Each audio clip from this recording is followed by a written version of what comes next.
ಮೂತ್ರದ ಇನ್ಫೆಕ್ಷನ್ ಪದೇ ಪದೇ ಆಗಬಾರದು ನಮ್ಮಲ್ಲಿ ಅಂತಂದರೆ ಕೆಲವೊಂದು ಟಿಪ್ಸ್ಗಳನ್ನು ನಾವು ಫಾಲೋ ಮಾಡಬೇಕಾಗತ್ತೆ. ಒಂದನೆಯದಾಗಿ ನಾವು ಯೂರಿನನ್ನು ಕಟ್ ಹಿಡಿಬಾರದು.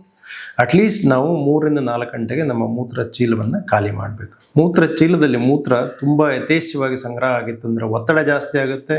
ಇನ್ನೊಂದು ಮೂತ್ರ ಖಾಲಿಯಾಗೋದು ಸಹ ಎಫೆಕ್ಟಿವ್ ಆಗಿ ಖಾಲಿ ಆಗೋದಿಲ್ಲ. ಮೂತ್ರ ತುಂಬ ಸಮಯ ತನಕ ಉಳಿಯೋದ್ರಿಂದ ಅದರಲ್ಲೇ ಸಹ ಬ್ಯಾಕ್ಟೀರಿಯಾದ ಗ್ರೋತ್ ಆಗಿ ಅದು ಯೂರಿನ್ ಇನ್ಫೆಕ್ಷನ್ ಕಾರಣ ಆಗ್ಬೋದು.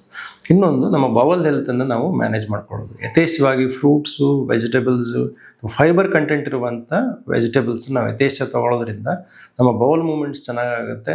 ನಮ್ಮ ಮೋಷನ್ ಕಲೆಕ್ಟ್ ಆಗುವ ಜಾಗ ಮತ್ತು ಮೂತ್ರ ಚೀಲ ಎರಡೂ ಹತ್ತಿರ ಇರೋದ್ರಿಂದ ಮೋಷನ್ನಲ್ಲಿ ನಮ್ಮ ಕರುಳಿನಲ್ಲಿರುವಂಥ ಬ್ಯಾಕ್ಟೀರಿಯಾ ಮೂತ್ರ ಚೀಲಕ್ಕೆ ಅದು ಬಂದು ಅದರಿಂದ ಸಹ ಇನ್ಫೆಕ್ಷನ್ ಆಗ್ಬೋದು. ಅದರಿಂದ ನಮ್ಮ ಬವಲ್ ಹೆಲ್ತ್ ಅನ್ನೋದು ತುಂಬ ಇಂಪಾರ್ಟೆಂಟ್ ಆಗುತ್ತೆ.